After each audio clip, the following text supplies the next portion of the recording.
Hello guys, मैं हूं अंजलि आपके अपने चैनल कॉमर्स विद अंजलि में हाजिर हूँ फिर एक नए वीडियो के साथ। तो चलिए शुरू करते हैं हमारा वीडियो। तो आज हम हमारा करने वाले हैं एसपी सब्जेक्ट में पहला चैप्टर।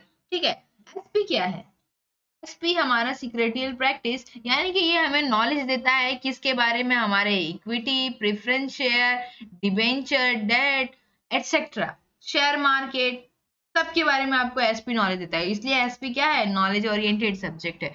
तो आज हम स्टार्ट करने वाले हैं हमारा एसपी का सबसे पहला चैप्टर, यानी कि इंट्रोडक्शन टू कॉर्पोरेट फाइनेंस। जैसा कि आप देख सकते हो, कॉर्पोरेट और फाइनेंस यहाँ पे क्या है? दो वर्ड है। ठीक है, अब कॉर्पोरेट का मतलब होता है बड़ी बड़ी कंपनियां, जैसे जॉइंट स्टॉक कंपनी, ये सब धीरू भाई अंबानी, ये सब की कंपनी, टाटा। तो सब क्या है? ये सब कंपनी हमारी क्या है? बड़ी बड़ी कंपनियां हैं। और फाइनेंस का मतलब क्या होता है? फाइनेंस का मतलब होता है कि मैनेज करना मनी को, और मनी से ही क्या करना? रेज करना मनी। ठीक है, मनी से, पैसे से पैसा बनाना। समझ में आ रहा है? आगे देख लेते हैं। हमारे हेनरी फोर्ड राइटली सेड, उन्होंने एक बात कही है कि मनी क्या है? एक आर्म और लेग की तरह है, यूज इट और लूज इट। अगर आप अपने हाथ और पैर का इस्तेमाल नहीं करोगे तो क्या होगा? ऐसे ही वो जंग पड़ जाएगा और वो बाद में फिर किसी काम का नहीं रह जाएगा। तो उन्होंने ये कहा है कि भाई, पैसे को यूज करो, उसको तिजोरी में बंद करके मत रखो, उसको क्या करो? यूज करो, और उसी से क्या बनाओ? और मनी बनाओ। समझ में आ रहा है? आगे बढ़ते हैं। कॉर्पोरेट फाइनेंस क्या होता है? देख रहे हो कॉर्पोरेट फाइनेंस कैसे बोलता है? पैसा ही पैसा होगा। क्या करता है कॉर्पोरेट? पैसे से पैसा बनाता है। समझ में आ रहा है? तो corporate finance deals with the raising and using of finance by a corporation. वो क्या करता है? यूज करता है फाइनेंस को कॉर्पोरेशन के साथ में, और उसी को क्या करता है? रेज करता है। ठीक है, मतलब ये एक्टिविटी है कॉर्पोरेशन की कि कैपिटल स्ट्रक्चरिंग करना और मेकिंग इन्वेस्टमेंट डिसीजन। ये दो मेन डिसीजन वो कौन बनाता है? कॉर्पोरेट फाइनेंस करता है। कॉर्पोरेट फाइनेंस कैपिटल स्ट्रक्चरिंग का मतलब ये होता है कि हमको अपना जो कैपिटल है वो कहाँ से लाना है, मतलब क्या करना है? इक्विटी से लाना है, या फिर प्रेफरेंस शेयर से लाना है, या फिर बैंक से लोन लेना है, क्या करना है? तो ये हमारा क्या है? कैपिटल स्ट्रक्चरिंग होता है। अब कैपिटल स्ट्रक्चरिंग होने के बाद, यानी पैसे आने के बाद, अब उसको किधर यूज करना है, यानी कैसे इन्वेस्ट करना है, ये हमें कौन बताता है? Corporate financing. अब कॉर्पोरेट फाइनेंस क्या होता है? फाइनेंशियल प्लानिंग करता है। फाइनेंशियल प्लानिंग करता है। अगर आप एक बिजनेस रन कर रहे हो, क्या कर रहे हो? एक बिजनेस रन कर रहे हो, तो आपके पास अगर 1 करोड़ है, तो आप उस 1 करोड़ को कैसे यूटिलाइज कर रहे हो अपने बिजनेस में, वो मेरा क्या कहलाएगा? Financial planning. सपोज 10% मैंने प्रोडक्शन पे यूज किया, 20% मैंने डिस्ट्रीब्यूशन पे यूज किया, 30% मैंने एडवर्टीजमेंट पे। जो भी आप प्लानिंग कर रहे हो अपने बिजनेस को रन करने के लिए फाइनेंशियली, वो क्या है? हमारा फाइनेंशियल प्लानिंग करता है। वो किसके अंदर आता है? कॉर्पोरेट फाइनेंस के अंदर आता है। स्टडी ऑफ कैपिटल मार्केट, ये कैपिटल मार्केट की स्टडी करता है कि कौन सा मार्केट में कैपिटल चल रहा है, यानी इक्विटी, प्रेफरेंस शेयर, जो भी कैपिटल, कहाँ से कैपिटल लेके आना है, वर्किंग कैपिटल, फिक्स कैपिटल हमारा। ठीक है, तो ये सब क्या है? वर्किंग कैपिटल को भी स्टडी करता है, मार्केट कैपिटल को भी स्टडी करता है। तो स्टडी ऑफ मनी मार्केट क्या है? मनी के जो भी उतार चढ़ाव है, वो मनी के मार्केट के अंदर कॉर्पोरेट फाइनेंस स्टडी करता है। स्टडी ऑफ शेयर मार्केट, ये शेयर मार्केट के अप डाउन को क्या करता है? स्टडी करता है कि शेयर कैसे रन कर रहा है। समझ में आ रहा है? आगे पढ़ते हैं। It also covers capital formation, capital कैसे रेज करना है। समझ में आ रहा है? और फॉरेन कैपिटल भी इसी के अंदर आता है। ठीक है, मतलब फॉरेन से जो भी कैपिटल, जो भी इन्वेस्टमेंट आ रहा है, वो मेरा क्या है? फॉरेन कैपिटल है। ठीक है, even financial organisation and banks play vital role in corporate financing. Corporate financing का भी रोल कौन कौन निभाता है? बैंक, और जो भी फाइनेंशियल ऑर्गेनाइजेशन होते हैं, इंस्टीट्यूशन होते हैं जो फाइनेंस प्रोवाइड करते हैं, वो भी क्या? कॉर्पोरेट फाइनेंस का ही रोल निभाते हैं। ठीक है, आगे बढ़ते हैं।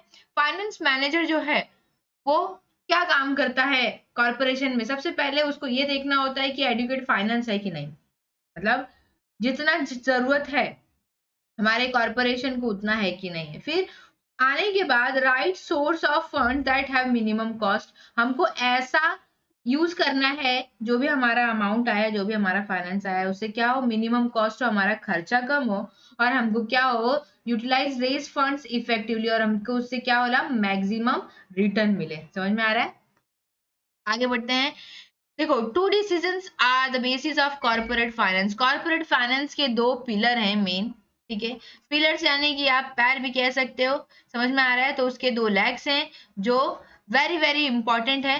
देखो सबसे पहला इसमें आता है फाइनेंसिंग डिसीजन और दूसरा होता है इन्वेस्टमेंट। फाइनेंसिंग डिसीजन क्या होता है?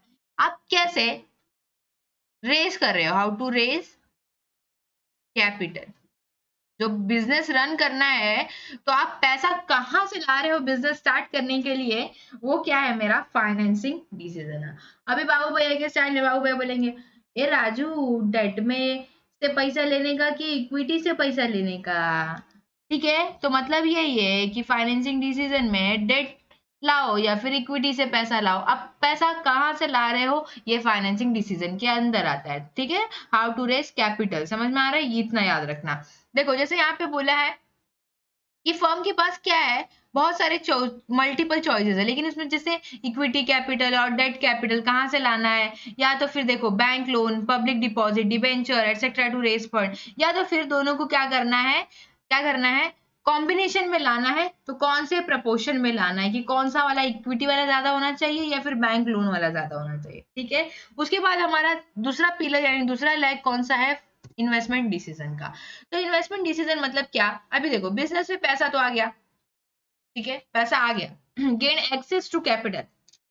अब इसमें से मैक्सिमम रिटर्न कैसे लाए उसके ओनर को। सपोज अगर इक्विटी से पैसा लाया रहेगा, करेक्ट, इक्विटी से पैसा लाया रहेगा तो लोग क्या बोलेंगे, मुझे 10 के बदले 11 चाहिए, बराबर। तो मुझे कहीं ना कहीं 12 कमाना होगा, तब तो मैं उन लोग को 11 पे करूंगी। तो उसको मतलब जो भी मेरा कैपिटल आया है उसको क्या करना है, ऐसे यूटिलाइज करना है जिससे क्या हो, मैक्सिमम रिटर्न है। ठीक है, हमारा जो भी कॉस्ट ऑफ कैपिटल है उसको क्या रखना है, ध्यान रखना है कि मतलब मेरे पास कॉस्ट ऑफ कैपिटल कितना है, बराबर। और मेरे को जो उसका रिटर्न है उसका more than cost of capital, मतलब हमारा जो कॉस्ट ऑफ कैपिटल है उससे ज्यादा ही हम लोग को क्या करना है, रिटर्न लेके आना है। ठीक है, finding investment and deploying them successfully in the business is known as investing decision. समझ में आ रहा है, इन्वेस्टमेंट मतलब ढूंढना कि कहाँ मेरे को इन्वेस्टमेंट डालना है और कहाँ मतलब कैसे उसको यूज करना है और अच्छे से यूज करना है जिससे मेरे को रेट ऑफ रिटर्न भी ज्यादा मिले। ये मेरा क्या है, इन्वेस्टिंग डिसीजन, और इसी को क्या कहते हैं, कैपिटल बजटिंग। ठीक है, आगे बढ़ते हैं। हमारा importance of corporate finance, again हमारे बोर्ड एग्जाम के बिहाफ पे एक इंपॉर्टेंट क्वेश्चन है ये, तो आप ध्यान से देखो। ठीक है, जो हमारा कॉर्पोरेट फाइनेंस है वो क्यों इतना इंपॉर्टेंट है, वो क्या क्या रोल निभाता है, तो देखते हैं। Helps in decision making.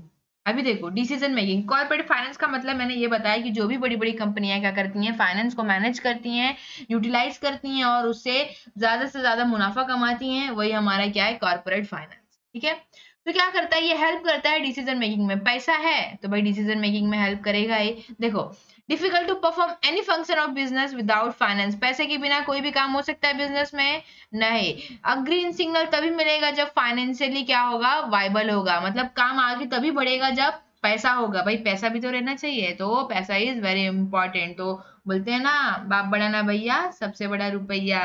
तो वैसे ही फाइनेंशियली वाइबल होगा तभी ग्रीन सिग्नल मिलेगा। Helps in raising capital for a project. Suppose नया कोई बिजनेस स्टार्ट कर रहा है तो भी पैसा चाहिए, अगर पुराने बिजनेस एक नया प्रोजेक्ट स्टार्ट कर रहा है तो भी क्या है, पैसा चाहिए। ठीक है, अभी सपोज एक मोबाइल मैन्युफैक्चरर कंपनी थी, वो पहले सिर्फ और सिर्फ मोबाइल बनाती थी, अभी क्या कर रही है, एसेंशियल गुड्स बना रही है। जो भी लग्जरी गुड्स होते हैं, मतलब एसी, रेफ्रिजरेटर, टीवी, ये सब बनाने लगी तो क्या होगा। अब इसने नया प्रोजेक्ट स्टार्ट किया, वो अब तक सिर्फ मोबाइल बनाती थी, अपना न्यू वेंचर स्टार्ट किया, यानी अब वो क्या कर रही है, लग्जरियस प्रोडक्ट बना रही है, एसी, रेफ्रिजरेटर, टीवी एटसेट्रा बना रही है। तो क्या होगा, उसको पैसे की जरूरत पड़ेगी, करेक्ट। तो क्या होगा, पैसा तो चाहिए, तो ये कौन हेल्प करता है, कॉर्पोरेट फाइनेंस हेल्प करता है। समझ में आ रहा है, तो business firm can raise funds by issuing share, debenture, bonds और even by taking loans from the bank. समझ में आ रहा है, तो ये सब मेरे क्या है, कॉर्पोरेट फाइनेंसिंग के एक तरीके हैं। ठीक है, नेक्स्ट है हमारा helps in research and development. देखो भाई रिसर्च और डेवलपमेंट यानी R&D, ये सबसे इंपॉर्टेंट चीज होता है एक बिजनेस को रन करने के लिए। ठीक है, ग्रोथ एंड एक्सपांशन बिजनेस में बहुत जरूरी है, नहीं तो आपको कोई पूछेगा नहीं। मतलब क्या, टाइम के साथ में चेंजेस जरूरी हैं। बराबर। नहीं तो फिर अगर आप वो पुराने स्टाइल में रहोगे तो फिर कोई आपको पूछेगा क्या? नहीं। वैसे ही बिजनेस भी कैसा होता है, उसमें ग्रोथ और एक्सपांशन यानी नई नई चीजें बहुत जरूरी होता है। और रिसर्च और डेवलपमेंट क्या है, एक लेंदी प्रोसेस है जिसमें क्या होता है, कंटिन्यूअस पैसे की जरूरत पड़ेगी ही पड़ेगी। ठीक है, फाइनेंशियल सपोर्ट लगता है ये। ठीक है, to upgrade its old product और डेवलप न्यू प्रोडक्ट। अब एग्जाम्पल के लिए बोलते हैं, आजकल सब लोग देख रहे हो आयुर्वेदिक की तरफ जा रहे हैं, जब से हमारा पतंजलि वाला फेमस हुआ है। तो सब लोग क्या कर रहे हैं, चाहे पेस्ट की बात करूँ, टूथपेस्ट की बात करूँ, तो उसमें भी सब क्या कर रहे हैं, आयुर्वेदिक चीज ला रहे हैं। देखा होगा आपने, बहुत सारे अलग अलग ब्रांड, जैसे कॉलगेट है, फिर बहुत सारे ऐसे ब्रांड है जो उन लोग क्या कर रहे हैं, अब डायरेक्टली क्या कर रहे हैं, आयुर्वेदिक पे आ रहे हैं। वैसे ही मैगी में देख सकते हैं आप, मैगी में क्या हो रहा है, अभी आटा की तरफ सब लोग जा रहे हैं। क्यों भाई, पतंजलि ने कवर किया है मार्केट को, तो क्या कर रहे हैं, इसमें नए नए रिसर्च कर रहे हैं लोग। अब क्या पसंद कर रहे हैं लोग, मतलब अनहेल्दी से हेल्दी की तरफ जा रहे हैं लोग, अब हेल्दी खाना प्रीफर कर रहे हैं। तो क्या हो रहा है, इसमें रिसर्च और डेवलपमेंट हो रहा है। तो जो भी सर्वे कंडक्ट होती है, जो भी मार्केट एनालिसिस होता है, उसमें क्या होता है, फाइनेंशियल सपोर्ट की जरूरत पड़ती है। तो ये भी कौन हेल्प करता है, हमारा कॉर्पोरेट फाइनेंसिंग हेल्प करता है। नेक्स्ट है हमारा smooth running of business firm. अगर बिजनेस को रन करना है अच्छे से, तो क्या होगा, हमको पैसे की जरूरत पड़ेगी। तो ये कॉर्पोरेट फाइनेंस क्या करता है, हेल्प करता है। मतलब क्या, हम लोग को एम्प्लॉय को क्या करना है, सैलरीज पे करना है, loans are declared on time, जो भी लोन लिया है उसको पे तो करना पड़ेगा, नहीं तो आगे लोग बिजनेस बंद करवा देंगे। रॉ मटेरियल परचेस करना है। ठीक है, sales promotion of existing product, जो भी सेल्स प्रमोशन करना है, ये सब क्या, स्मूथ रनिंग ऑफ बिजनेस, ये सब मतलब कंटिन्यूस प्रोसेस के लिए जरूरत है। अगर न्यू प्रोडक्ट लॉन्च करना है तो भी हमको क्या है, स्मूथ रनिंग के लिए कॉर्पोरेट फाइनेंस की जरूरत पड़ती है। ठीक है, मैनेजिंग रिस्क, रिस्क मैनेज करना है, यानी कि पैसा है तो सब मैनेज हो जाएगा। तो several risk such as sudden fall in sales, अगर अचानक से सेल्स गिर गया, मतलब सेल्स ही नहीं हो रहे, बिजनेस में कुछ बिक्री ही नहीं हो रही है, तो क्या होगा, अब आपका जो स्टॉक है वो बढ़ता जाएगा, कुछ आ नहीं रहा है, तो क्या होगा, रिस्क तो होगा ना कि बिजनेस बंद पड़ सकता है एक दिन ऐसे ही जाके, अगर ऐसे कंटिन्यू चलता रहा तो क्या होगा, अगर पैसा रहेगा तो आपका रिस्क क्या हो जाएगा, मैनेज हो जाएगा। इसलिए क्या, कॉर्पोरेट फाइनेंस की जरूरत है। ठीक है, रिप्लेस ओल्ड एसेट, सिंपल सी बात है, अगर मुझे रिप्लेस करना है और परचेज न्यू एसेट करना है, तो क्या होगा, मेरे को कॉर्पोरेट फाइनेंस की हेल्प चाहिए ही चाहिए होगी। Payment of dividend and interest, भाई डिविडेंड और इंटरेस्ट तो पे करना पड़ेगा। अभी किसी मतलब कंपनी को किसी ने मतलब उधारी दिया है, तो लोग को टाइम पे क्या करना पड़ेगा, पेमेंट तो करना पड़ेगा ना भाई, नहीं तो वो क्या बोलेगा, भाई हमारा पैसा दो, कंपनी फिर बीच में ही अटक जाएगी। तो dividend to share holder, interest to creditor, समझ में आ रहा है, और बैंक, ये सबको क्या करना पड़ेगा, पे करना पड़ेगा, तभी तो बिजनेस रन कर पाएगा। तो उसके लिए कौन जरूरत पड़ेगा, हमारा कॉर्पोरेट फाइनेंस हेल्प करेगा। ठीक है, payment of taxes and fees, भाई देखो गवर्नमेंट भी अपना रोल निभाती है, सबको दिया, मेरे को भी तो दो, बराबर ना। तो कंपनी को क्या करना पड़ता है, अलग अलग फीस, टैक्स फीस करके कुछ भी पे करना पड़ता है, जैसे इनकम टैक्स हो गया, जीएसटी हो गया। ठीक है, फीस टू रजिस्टर्ड, यानी कि रजिस्ट्रेशन से लेके हर एक चीज तक हम लोग को क्या करना पड़ता है, गवर्नमेंट को पे करना पड़ता है। गवर्नमेंट किसी न किसी बहाने लेती रहती है, समझ में आ रहा है, देती नहीं है, लेती जरूर है। ठीक है, नेक्स्ट है हमारा कैपिटल रिक्वायरमेंट्स। कैपिटल रिक्वायरमेंट्स मतलब हमको कैपिटल रिक्वायरमेंट्स में क्या, कौन कौन से कैपिटल की जरूरत पड़ती है। ठीक है, सबसे क्या, ये फॉरमोस्ट स्टेप है, मतलब सबसे इंपॉर्टेंट स्टेप है कि सबसे पहले अगर हम लोग बिजनेस रन करना चाहते हैं, बिजनेस स्टार्ट करना चाहते हैं, तो क्या हमको जरूरत पड़ता है, कैपिटल का जरूरत पड़ता है। समझ में आ रहा है, तो रिक्वायरमेंट समझ में आ रहा है। अगर मैंने एक बिजनेस स्टार्ट किया, तो मुझे क्या सबसे पहले जरूरत क्या पड़ेगा, पैसा, और उसी पैसे को क्या बोलते हैं, कैपिटल। करेक्ट। अभी देखो, कैपिटल कैसा होता है, दो टाइप का होता है। एक आप लोन मतलब बोरो कर सकते हो, एक ओन फंड होता है, जिसके बारे में हम लोग डिटेल में आगे जानेंगे। सबसे पहले हम जान लेते हैं फैक्टर कैपिटल हमारे कितने टाइप का होता है। तो फिक्स कैपिटल और वर्किंग कैपिटल, यही दो हमारे होते हैं, जो present need and future need दोनों को क्या करता है, सेटिस्फाई करता है। अभी देखो, प्रेजेंट नीड के लिए अभी मेरे पास फिक्स कैपिटल चाहिए और मुझे फ्यूचर नीड के लिए वर्किंग कैपिटल चाहिए, तो दोनों मेरा प्रेजेंट और मेरा फ्यूचर रिक्वायरमेंट कंप्लीट करने के लिए मेरे को फिक्स कैपिटल रिक्वायरमेंट और वर्किंग कैपिटल रिक्वायरमेंट दोनों की जरूरत है। समझ में आ रहा है, एक बिजनेस को स्टार्ट करने के लिए। ठीक है, सबसे पहले हम जान लेते हैं हमारा फिक्स कैपिटल क्या होता है। फिक्स फिक्स कैपिटल बोला तो फिक्स एसेट समझने का। फिक्स एसेट, आप तो इतना तो रूबरू हो गए हो अपने अकाउंट सब्जेक्ट, तो फिक्स एसेट बोले तो मतलब क्या। ठीक है, फिक्स एसेट बोले तो land, building, furniture, plant and machinery. Correct. तो मतलब क्या, अगर मैं बिजनेस स्टार्ट कर रही हूँ, करेक्ट, अगर मैं बिजनेस स्टार्ट कर रही हूँ, तो सबसे पहले मुझे क्या जरूरत पड़ेगी, एसेट, एक फिक्स एसेट जो परमानेंट रहेगा।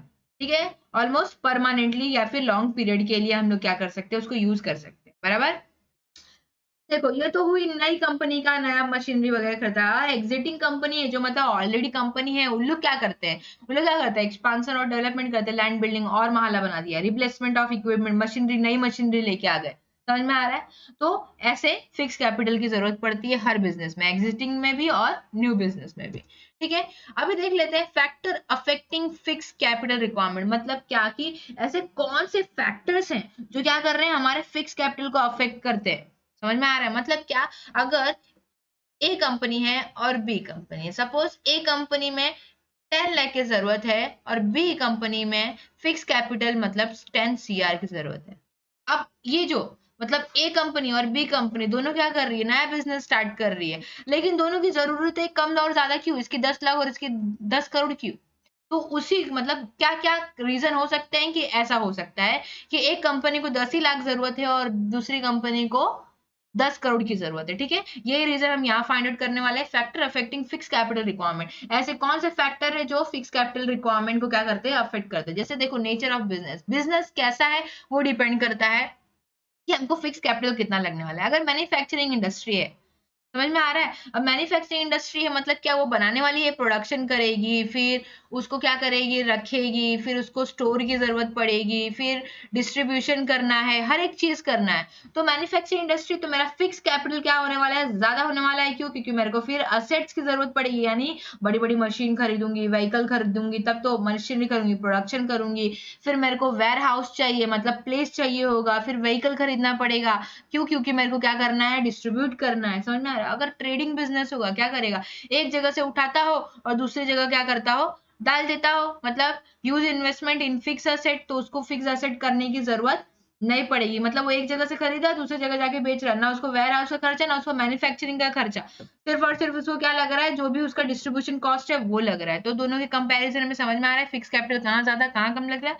ठीक है, साइज ऑफ अ बिजनेस, अगर बड़ा बिजनेस है तो ज्यादा फिक्स कैपिटल लगने वाला है। समझ में आ रहा है? अगर छोटा बिजनेस है तो छोटा लगने वाला है। जैसे ऑन लार्ज स्केल, अगर बिजनेस क्या है लास्ट पे, तो फिक्स कैपिटल क्या है, वो ज्यादा होगा, टू बी हाई, और because of most of their production process, अगर बिजनेस मतलब साइज ऑफ बिजनेस ज्यादा है, मतलब प्रोडक्शन प्रोसेस उसमें आएगा, are based on automatic machines and equipment. और अगर ये स्मॉल बिजनेस होगा तो कम पैसा लगेगा। स्कोप ऑफ बिजनेस, अब स्कोप ऑफ बिजनेस में मतलब क्या कि वो कैसा बिजनेस बना रहा है, मतलब प्रोडक्शन से लेकर डिस्ट्रीब्यूशन सब है उसके अंदर, तो मेरा फिक्स कैपिटल क्या भाई ज्यादा लगने वाला है, वो ऑब्वियस है।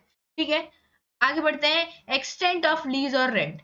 अगर मेरा जो भी फिक्स एसेट है वो क्या है, लीज पे है। जैसे आप किसी के घर में रहते हो ना रेंट पे, वैसे ही क्या होता है, हम लोग फिक्स एसेट को भी रेंट पे ले सकते हो। तो मेरा क्या होगा, फिक्स एसेट में यानी खर्चा कम होगा, तो मेरा फिक्स कैपिटल भी क्या होगा, कम होगा। Arrangement of subcontract. If the business wants to subcontract some process of production to others. Subcontract का मतलब क्या होता है, मतलब मैंने क्या किया, प्रोडक्शन के लिए किसी और को हायर कर लिया, मैंने किसी से कॉन्ट्रैक्ट किया और मैंने बोला कि भाई एक काम करो, मेरा प्रोडक्शन दे दो, प्रोडक्शन करके दे दो। प्रोडक्शन करके देने का मतलब ये है कि मेरा फिक्स असेट में मेरे को कोई भी खर्चा करने का जरूरत नहीं है, तो मेरा फिक्स जो कैपिटल है वो कम लगने वाला है। समझ में आ रहा है? मतलब मैं प्रोडक्शन के लिए किसी को हायर कर रही हूँ, फिर डिस्ट्रीब्यूशन के लिए किसी और कंपनी को हायर कर रही हूँ, तो मेरा क्या है, जो भी फिक्स एसेट का खर्चा है वो बच रहा है, करें। फिर acquisition of old asset, if old equipment and plants are available at low prices then it would be reduce the need of investment in fixed asset। समझ में आ रहा है? अगर मेरे को कहीं मतलब सस्ते में वो सेकंड हैंड वाला मिल जा रहा है, तो मेरे को क्या है, मेरे को जरूरत नहीं पड़ेगी ज्यादा खर्चा करने की। अगर मेरे को कम में मिल रहा है तो मैं कम में यूज करूंगी ना, तो मेरा वहां पे क्या हो जाएगा, फिक्स कैपिटल कम यूज होगा। समझ में आ रहा है? कम लगेगा। Acquisition of asset on concessional rate, concession का मतलब क्या होता है भाई, थोड़ी सी छूट, करेक्ट ना, यानी डिस्काउंट। तो the government may provide land and building materials at concessional rate. Government भी क्या करती है, हेल्प करती है भाई, कि लैंड एंड बिल्डिंग और मटेरियल के लिए क्या हो, कंसेशन देती है कि कुछ पैसा छूट रहता है। ठीक है, या फिर आप इंस्टॉलमेंट बेसिस पे लोगे तो भी क्या होगा, आपका फिक्स असेट में कम खर्चा होगा, और क्या होगा, आपका फिक्स कैपिटल ऑटोमेटिकली क्या हो जाएगा, कम लगेगा। ठीक है, इंटरनेशनल कंडीशन, और वही अगर आप नहीं ले रहे हो, आप एकदम न्यू मटेरियल नए नए जाके एसेट ले रहे हो, तो आपको क्या होगा, उतना पैसा आपको भरना पड़ेगा। ठीक है, तो इंटरनेशनल कंडीशन पे भी डिपेंड करता है। This factor is very significant particularly in large organization carrying a business on international level. For example, companies expecting bore may decide to invest large funds to expand fixed asset before there is shortage of it। तो देखो, international condition है, मतलब international अगर international level पे वो जो भी company है वो रन कर रही है तो क्या होगा, अफेक्ट करेगा कि अगर उसका इन्वेस्टमेंट, अगर वॉर वगैरह हो रहा है तो क्या होगा, उसका इन्वेस्टमेंट कम होगा तो उसके फिक्स कैपिटल पे असर पड़ेगा, तो वो फिक्स कैपिटल पे कम खर्चा करेगा, और अगर वही ज्यादा होगा तो फिक्स कैपिटल पे ज्यादा खर्चा करेगा। ठीक है, इन्वेस्टमेंट पे डिपेंड करता है। ठीक है, ट्रेंड इन इकोनॉमी, अगर इकोनॉमी में कोई ट्रेंड हुआ, कोई चेंजेस हुआ, तो भी क्या होगा, मेरा डिपेंड करता है कि मैं कैसे खर्चा करने वाला। ठीक है, पॉपुलेशन ट्रेंड, अब जहां ऐसा कुछ गुड्स बनाना जहां क्या हो रहा है, ज्यादा पॉपुलेशन के हिसाब से हम लोग को क्या करना पड़ा है, ज्यादा खर्चा करना पड़ रहा है। जैसे देखो population increasing at high rate, ये तो सबको पता है कि पॉपुलेशन क्या हो रहा है, निरंतर यानी कंटिन्यूअस प्रोसेस से क्या हो रहा है, बढ़ता जा रहा है। तो certain manufacture find this an opportunity, और किसी किसी को क्या ये अपॉर्चुनिटी की तरह लेते हैं to expand business. For example automobile industry, जो भी अभी देखो पॉपुलेशन बढ़ेगा तो लोगों की जरूरतें भी साथ साथ में बढ़ेगी, है ना, बराबर ना। यहाँ पे एक लोग एक चीज मतलब एक कार की डिमांड कर रहे हैं तो वहाँ पे 100 लोग हो जाएंगे तो 100 कार की डिमांड हो जाएगी। समझ में आ रहा है, यही है। तो क्या होगा, जब पॉपुलेशन जैसे जैसे बढ़ता जाएगा, पॉपुलेशन में चेंज होगा, तो उन लोग का जो भी मैन्युफैक्चरिंग का है उसका भी जाएगा, तो उसके हिसाब से मेरा फिक्स कैपिटल क्या होगा, वो भी चेंज होगा। अगर मतलब ज्यादा डिमांड आएगी तो ज्यादा मुझे बनाना पड़ेगा, तो मेरा फिक्स कैपिटल भी ज्यादा लगने वाला है। ठीक है, कंज्यूमर प्रेफरेंस अगर मैं बना रही हूँ, suppose industrial providing goods and services while are in a good demand. अभी देखो जो भी मतलब रोजमर्रा की जिंदगी में daily day to day use में जो भी आता है, जैसे सपोज मैगी हो गया या फिर क्लोथ्स हो गया, तो ये सब क्या है, हम लोग डेली यूज करते हैं। तो क्या होगा, ये जो इंडस्ट्रीज हैं उन लोगों को क्या करना पड़ेगा, ज्यादा से ज्यादा अपना खर्चा करना पड़ेगा। कैसे, फिक्स कैपिटल में, कि वो ज्यादा मशीन रखेंगे, ज्यादा यूज करेंगे। समझ में आ रहा है, तो ज्यादा से ज्यादा प्रोडक्शन कर पाए, डेली यूज हो रहा है ना ये सब सामान। समझ में आ रहा है, तो ऐसे केस में क्या होगा, जो भी मेरा फिक्स कैपिटल का पैसा है वो ज्यादा लगने वाला है, यानी फिक्स कैपिटल मेरा ज्यादा लगेगा। जिससे यहाँ पे देखो एग्जांपल दिया है, mobile phone manufacturer as well as mobile network provider. जैसे जैसे लोग बढ़ते जाएंगे वैसे वैसे जरूरतें भी बढ़ती जाएंगी। कॉम्पिटिटिव फैक्टर, मतलब कंपटीशन में अगर एक ने अपने में मतलब अच्छा कुछ मशीन वगैरह लाया तो दूसरा भी इन्वेस्ट करेगा ही करेगा। समझ में आ रहा है, वो जलन वाला, करेक्ट। तो हम किसी से कम नहीं, वैसा। ठीक है, नेक्स्ट है हमारा वर्किंग कैपिटल। वर्किंग कैपिटल क्या होता है, working capital is the capital which is use to carry out the day to day business activity. मतलब वर्किंग कैपिटल का मतलब ये होता है कि एक बिजनेस को आप कैसे रन कर रहे हो डे टू डे यूज में, और उसको रन करने के लिए जो भी पैसा लग रहा है स्मूथ फंक्शनिंग के लिए, उसको क्या बोलेंगे हम लोग, वर्किंग कैपिटल। जैसे यहाँ पे देखो, बिल्डिंग अप इन्वेंट्रीज, इन्वेंट्रीज मतलब मेरे जो भी रॉ मटेरियल और गुड्स बनाने का जो भी खर्चा है। फाइनेंस रिसीवेबल एंड पेबल, जो भी उधारी और बकाया जो भी बाकी है उसको पे करने के लिए। और day to day operating expenses, जो भी बिजनेस रन करने में जितना भी खर्चा हो रहा है उसको कवर करता है कौन, वर्किंग कैपिटल। ये मेरा वर्किंग कैपिटल। वर्किंग कैपिटल मतलब इन शॉर्ट ये मेरा फिक्स नहीं होता है, ये मेरा क्या होता है, हमेशा चेंज होता रहता है, और मेरा डेली यूज में होता है, मतलब डेली लाइफ में यूज होता है, मतलब day to day business activity में यूज होता है। ठीक है, देखते हैं। सबसे पहले जान लेते हैं पब्लिक यूटिलिटी कंसर्न क्या होता है। जैसे जो यूज होता है डेली डेली, मतलब बहुत ज्यादा यूज होने वाला है, जिस concern provide service such as transport, gas, electricity, ये सब क्या है, बहुत ज्यादा यूज होता है और डेली यूज होता है। मर्केंटाइज फर्म क्या होता है, जैसे कि देखो which are concern with buying and selling of goods either as a wholesaler और retailer without altering the physical form goods. ये सब क्या है, खाली ये होलसेलर और रिटेलर काम करते हैं। मतलब क्या, अभी देखो जहां मैन्युफैक्चरर बना वो खाली जाके ऑर्डर ले लेगा, भाई देखो 100 गुड्स तुमको देने हैं ए जगह पे। समझ में आ रहा है, तो इन लोगों का कुछ अपना नहीं जाता खर्चा। ठीक है, फैक्टर अफेक्टिंग वर्किंग कैपिटल, जैसे हम लोग ने यहाँ जाना था फिक्स कैपिटल का, वैसे ही ऐसे कौन कौन से फैक्टर है जो वर्किंग कैपिटल रिक्वायरमेंट को भी क्या कर सकते हैं, चेंज कर सकते हैं। देखो nature of business, nature of business में अगर मैन्युफैक्चर क्या कर रहा है, पब्लिक यूटिलिटी कंसर्न, मतलब जो डेली लाइफ यूज में हो रहा है, समझ में आ रहा है, तो वो डेली डेली यूज हो रहा है तो स्मॉल वर्किंग कैपिटल होगा, क्योंकि उसका एक फिक्स तरीका है प्रोसेस करने का। वो क्या करेगा, कंटिन्यूस प्रोसेस करेगा, बराबर ना। तो उसका जो वर्किंग कैपिटल है वो कम होगा। अब जैसे लग्जरियस प्रोडक्ट हो गए, इन लोगों का क्या होता है, जितने प्रोडक्ट उतने अलग अलग। अभी जैसे एसी, फ्रिज, टीवी, ये सब का क्या है, फ्रिक्वेंट सेल नहीं होता। समझ में आ रहा है, ये सेल फ्रिक्वेंटली मतलब रोज रोज नहीं होता, कभी कभी होता है। लेकिन और जो इसका जो वर्किंग कैपिटल है वो ज्यादा होता है। क्यों ज्यादा होता है, क्योंकि ये अलग अलग प्रोडक्ट अलग अलग तरीके से बनते हैं। और इसका क्या होता है, जो पब्लिक यूटिलिटी वो आइडेंटिकल होता है, जो डेली टू डेली लाइफ में यूज होता है, तो उसमें मैन्युफैक्चरर में ज्यादा खर्चा नहीं होता, यानी हमारा वर्किंग कैपिटल कॉस्ट कम होता है। ठीक है, ठीक है, ट्रेडिंग, मर्केंडाइज फर्म, ये सब हो गए। तो ये सब क्या है मेरा, यहाँ पे वर्किंग कैपिटल क्या करने वाला है, ज्यादा लगने वाला है। नेक्स्ट है हमारा साइज ऑफ अ बिजनेस। मैंने बताया अगर मतलब क्या लार्ज स्केल पे है तो वहां पे ज्यादा वर्किंग कैपिटल लगने वाला है, समझ में आ रहा है।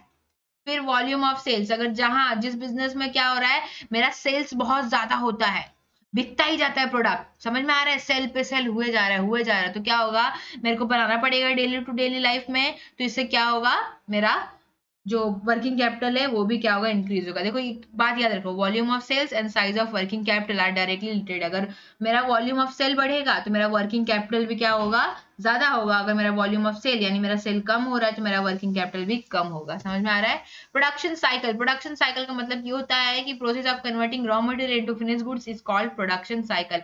ये कैसा होता है, एक लॉन्गर पीरियड के लिए, अगर मतलब प्रोडक्शन साइकिल मतलब कोई एक प्रोडक्ट है जिसको मेरे को बनाने का खर्चा लग रहा है, ठीक है, उसमें मतलब प्रोडक्शन में 8 प्रोसेस है। पहले वो मतलब जाएगा, फिर वो धुलेगा, फिर वो आएगा, मतलब जितना ज्यादा प्रोडक्शन साइकिल जो मेरा बड़ा होगा उतना ही ज्यादा मेरा वर्किंग कैपिटल लगने वाला है। और अगर फट से तैयार होने वाला प्रोडक्ट है जिसमें मतलब मुझे ज्यादा कुछ करने की जरूरत नहीं है, तो वो मेरा क्या है, वर्किंग कैपिटल वहां पे कम लगने वाला है, ठीक है। बिजनेस साइकिल, अगर बूम पीरियड है तो मेरा क्या होगा, sale will increase, sale increase होगा तो पता है क्या होगा, मेरा वर्किंग कैपिटल बढ़ेगा। और अगर वहीं रिसेशन है यानी सेल ऑफ डिक्लाइन है, मेरा सेल्स डिक्लाइन है, वहीं मेरा क्या हो जाएगा, वर्किंग कैपिटल कम यूज होगा, ठीक है। Terms of purchase and sales, अभी देखो मैं परचेज कर रहा हूं तो मेरे को उधारी नहीं मिल रही है, does not gate credit facility for purchase, और मैं सेल्स जो मैं उधारी पे दे रहा हूँ तो क्या होगा, मेरा वर्किंग कैपिटल ज्यादा ही लगने वाला है। और ठीक उसका उल्टा ही, अगर मेरे को मतलब बराबर रहे, सब कुछ बैलेंस रहे, तो क्या होगा, मेरा बिजनेस अच्छे से रन होगा, तो मेरे को वर्किंग कैपिटल क्या होगा, कम लगने वाला है, ठीक है। क्रेडिट कंट्रोल मतलब क्या, मैं जो सेल पे क्रेडिट सेल्स दे रही हूँ उस पर कंट्रोल करना, मतलब इतना भी ज्यादा मत दे दो कि मेरे पास फिर पैसा आए ना, मतलब पूरा ही फ्यूचर में पे होने वाला है। तो मेरे को तो बिजनेस रोज रन करना है ना, डे टू डे एक्टिविटी मेरे को कंप्लीट करनी है, तो मुझे ऐसे करना है कि मेरे को क्या हो, रोज मेरा जो भी प्रॉफिट है यानी जो भी मुझे सेलिंग प्राइस है या फिर जो भी मेरा पैसा है वो आता रहे और जाता रहे, यानी कि कैश का इनफ्लो और आउटफ्लो बना रहे, समझ में आ रहा है। पैसा आने का और जाने का बना रहेगा तब तो मेरा वर्किंग कैपिटल का यूज नहीं करना पड़ेगा, नहीं तो मुझे वर्किंग कैपिटल चाहिए ही रहेगा, समझ में आ रहा है। ग्रोथ एंड एक्सपांशन, अगर मैं बिजनेस को क्या कर रही हूँ, ग्रो कर रही हूँ, मतलब मेरा बिजनेस ग्रो हो रहा है, एक्सपांड हो रहा है, मतलब सेल पे सेल हुए जा रहे हैं, increase with the growth of firm, मतलब ग्रो हुए जा रहा है मेरा बिजनेस, तो मेरे को वर्किंग कैपिटल भी लगेगा ना भाई, मेरा मतलब बिजनेस ग्रो हो रहा है, मतलब मैं पहले 100 बना रही थी, अब मेरे को 1000 के ऑर्डर आ रहे हैं, तो मैं 1000 बना रही हूँ, फिर कल मेरे को 2000 आएंगे, तो ऐसे से क्या हो रहा है, मेरा ग्रो हो रहा है, तो मेरे को क्या होगा, वैसे वैसे वर्किंग कैपिटल भी, अभी 100 पे मेरे को 10 वर्किंग कैपिटल लगता था, एक इस पे 100 लगेगा, फिर इस पे मेरे को 500 लगेगा। अब जैसे जैसे बिजनेस बढ़ता जाएगा वैसे वैसे मेरा वर्किंग कैपिटल भी बढ़ता जाएगा, ठीक है।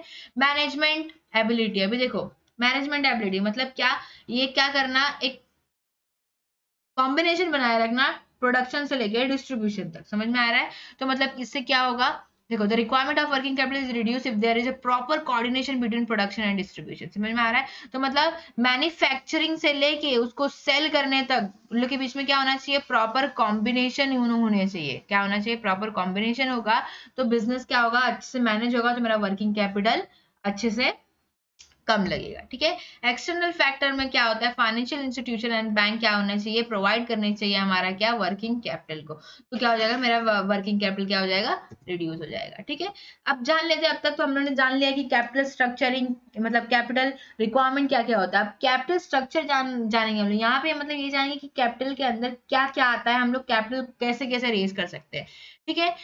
A company can raise its capital from different sources, that is own capital और borrowed capital, दो होते हैं, समझ में आ रहा है।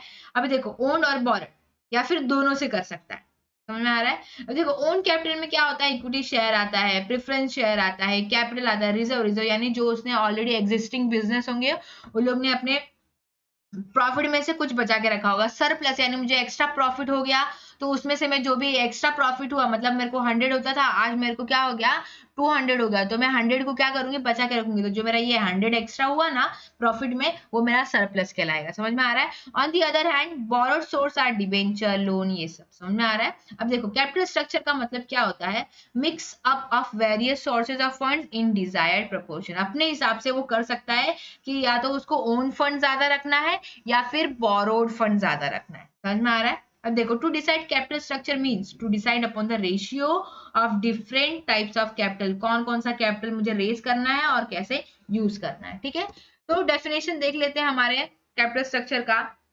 सबसे पहले आरएच वेसल का है, उन्होंने क्या बोला, ये क्या है, long term source of funds. क्या है long term source of funds? Employed in a business enterprise. तो हमारा एक सोर्स ऑफ फंड है जो बिजनेस में एम्प्लॉयड होता है, यूज होता है। ठीक है, जॉन हैम्पटन ने क्या कहा है, देख लेते हैं। अ firms capital structure is the relation between the debt and equity security that makes up the firm's financing of its asset। मतलब ये कि ये क्या है, कैपिटल स्ट्रक्चर एक रिलेशन है जो इक्विटी और डेट दोनों के बीच का रिलेशन है। वो क्या करता है, फाइनेंस करता है बिजनेस को उसके असेट खरीदने के लिए। समझ में आ रहा है? और बिजनेस को रन करने के लिए। तो दोनों क्या है, एक ओन फंड कंसिस्ट करता है और बोरोड फंड करता है। ठीक है, मैंने बताया ओन फंड क्या क्या इंक्लूड करता है, share capital, free reserve, surplus, ये ऑलरेडी हम कर चुके हैं। आगे देखते हैं हमारे कंपोनेंट्स ऑफ कैपिटल स्ट्रक्चर, जिसमें 4 बेसिक कंपोनेंट्स है। सबसे पहला आता है हमारा equity share capital. Equity share capital क्या होता है, इक्विटी मतलब क्या होता है, सपोज कोई एक भाई नामी गामी बिजनेस है, तो हम ले लेते हैं ए नामी गामी बिजनेस है। यहाँ पे क्या होता है, हम स्टोरी बता रहे हैं, ध्यान देना। तो ए बिजनेस है, उसने क्या किया, बोलेगा भाई एक काम करो, आओ मैं तुमको क्या देता हूँ, ओनरशिप देता हूँ अपने बिजनेस में। क्या देता हूँ, ओनरशिप देता हूँ। आप मेरे बिजनेस का एक शेयर खरीदिए, एक शेयर आपको 100 का पड़ रहा है, बराबर। एक शेयर का कितना है, 100 रुपीज का। तो ऐसे ही मतलब बहुत सारे लोग आएंगे, मतलब एक बंदा आएगा एक शेयर खरीदेगा तो 100 खरीदेगा, एक बंदा 4 शेयर भी खरीद सकता है। ठीक है, तो ऐसे ही मतलब एक एक शेयर के 1000 बंदे आए हैं, करेक्ट। तो मेरा शेयर का वैल्यू कितना हो गया, 1000 इंटू 100, 1 लाख हो गया, करेक्ट। तो मेरे को कंपनी में 1 लाख रुपीज आए। समझ में आ रहा है? किसी से मैंने ज्यादा उधारी भी नहीं लिया। अब इन लोग क्यों करेंगे इन्वेस्ट, क्यों, क्योंकि इनको इनडायरेक्टली क्या मिल रही है, ओनरशिप मिल रही है कंपनी में, बराबर। और इनको 100 रुपए के बदले मैं 110 रुपया देने वाला हूँ। समझ में आ रहा है? ये जो कंपनी ए है, तो ये मेरा इक्विटी शेयर है। अब देखते हैं, it is a basic source of financing activity of business. Equity share are shares which get dividend. इन लोगों को क्या होता है, डिविडेंड मिलता है और repayment of capital after it's paid to preference. अभी देखो डिविडेंड यानी हमारा ये जो 10 रुपए एक्स्ट्रा पे कर रही है, मेरा डिविडेंड हो गया, और उन लोग का 100 रुपया तो मैं रिटर्न करूंगी ही करूंगी। समझ में आ रहा है? दे ओन द कंपनी, क्या है, वो लोग ओनरशिप ले लेते हैं कंपनी का। समझ में आ रहा है? तो मतलब क्या, अगर मेरे पास कंपनी में 100 लोग, 1000 लोग ने इन्वेस्ट किया है ना, तो मतलब उस कंपनी के मालिक 1000 लोग हैं। समझ में आ रहा है? तो repayment of capital after it's paid to preference share, they own the company, they bear ultimate risk associated with ownership. अभी देखो इन लोग के पास है ना, अभी ओनर है, समझ में आ रहा है ना, तो ओनर है तो रिस्क भी रहता है, करेक्ट। तो अब रिस्क है मतलब अगर मुनाफा नहीं हुआ यानी प्रॉफिट नहीं हुआ, तो इन लोग का जो डिविडेंड है वो भी नहीं रहेगा। समझ में आ रहा है? तो उन लोग का जो डिविडेंड है वो क्या होता रहता है, फ्लक्चुएट होता रहता है, वो प्रॉफिट के ऊपर डिपेंड करता है टोटली। समझ में आ रहा है? तो डिपेंडिंग अपॉन द प्रॉफिट, ये मेरा इक्विटी शेयर होता है। ठीक है, प्रेफरेंस शेयर क्या होता है, प्रेफरेंस शेयर भी इक्विटी शेयर की तरह होता है, लेकिन इसको क्या होता है, प्रेफरेंशियल राइट होता है। तो preference share carry preferential right as to payment and dividend. इन लोग के पास क्या होता है, पेमेंट और डिविडेंड के लिए इन लोग के पास प्रेफरेंस होता है। मतलब इक्विटी वालों से पहले किसको पेमेंट करेंगे हम, प्रेफरेंस वालों को। समझ में आ रहा है? तो प्रेफरेंस वाले पहले पे किए जाएंगे और इक्विटी वाले बाद में। समझ में आ रहा है? तो इसलिए इनको क्या बोलते हैं, प्रेफरेंस शेयर। तो प्रेफरेंस शेयर जो शेयर होल्डर होते हैं, right as to payment of dividend and have priority over equity. मतलब इक्विटी शेयर से पहले इनको पे किया जाएगा। Return of capital when the company is liquidate. अगर कंपनी इंसॉल्वेंट हो गई, भाई कंपनी मतलब बिकने लगी, लिक्विडेट होने लगी यानी बिकने लगी, तो सबसे पहले प्रेफरेंस वालों को पे किया जाएगा उन लोग का कैपिटल, यानी जितना उन्होंने भरा है कंपनी के अंदर, बाद में इक्विटी वालों को मिलेगा। This shares carry dividend at fixed. अब देखो इसमें एक और फायदा होता है, इन लोग को क्या ऐसा होता है, प्रॉफिट से मतलब नहीं होता, इन लोग पे डिसाइडेड होता है कि 10% इन लोग को कैपिटल में मिलेगा। मतलब 100 पे इन लोगों को 10% 10% मिलेगा ही मिलेगा। इन लोग को प्रॉफिट के ऊपर डिपेंड नहीं रहते। और इक्विटी वालों का कैसा होता है, वो डिपेंड होता है प्रॉफिट के ऊपर, ठीक है। रिटेन अर्निंग मतलब प्लफिंग बैक ऑफ प्रॉफिट, मतलब क्या, जो भी पैसे से, मतलब प्रॉफिट मैंने बताया, ठीक है, सरप्लस। और रिटेन अर्निंग मतलब जो भी मैंने पैसा सरप्लस में रखा है, जो भी रिजर्व करके रखा है, तो ये मेरा क्या है, रिटेन अर्निंग के अंदर आता है। बोरोड कैपिटल मैंने कहीं से उधार लिया, अब देखो जैसे डिवेंचर, ये क्या है, एक्नॉलेजमेंट ऑफ लोन से रेज बाय कंपनी। कंपनी क्या करती है, एक तरह से उधारी देती है, ठीक है, उसमें क्या होना है, इंटरेस्ट पे करना होता है एक अग्रीड रेट पे। समझ में आ रहा है, मैं किसी कंपनी से जाके उधार ले लूंगी, मतलब सपोज मैं एक नया बिजनेस स्टार्ट कर रही हूँ और बी कंपनी है, मेरे को क्या दे रही है, उधारी दे रही है, समझ में आ रहा है। बट उसको क्या, अभी मेरे को मतलब 1 CR चाहिए, उसने बोला मेरे को 10% उसके ऊपर क्या चाहिए, रेट ऑफ रिटर्न चाहिए, समझ में आ रहा है। तो 1 CR पे मेरे को 10% उसको एक्स्ट्रा पे करना पड़ेगा। कभी कभी कोई बंक, मतलब कंपनी अगर मुझे लोन देती है तो वो क्या कहलाता है, डिवेंचर कहलाता है। और टर्म लोन यानी कोई भी बैंक या फिर कोई भी अदर फाइनेंशियल इंस्टीट्यूशन, बहुत सारे ऐसे इंस्टीट्यूट है जो क्या करते हैं, हेल्प करते हैं मुझे बिजनेस के लिए, लोन प्रोवाइड करते हैं। तो लोग क्या करते हैं, फिक्स रेट पे एक इंटरेस्ट प्रोवाइड करते हैं, ये मेरा टर्म लोन कहलाता है, ठीक है। तो आज के लिए बस इतना ही, उम्मीद है आपको सब समझ में आया हो। अगर आपको डाउट है तो आप कमेंट बॉक्स में पूछ सकते हैं। तब तक के लिए do like share and comment. अगर आपको मेरा वीडियो ये पसंद आया है तो सब्सक्राइब जरूर करें, भूले नहीं।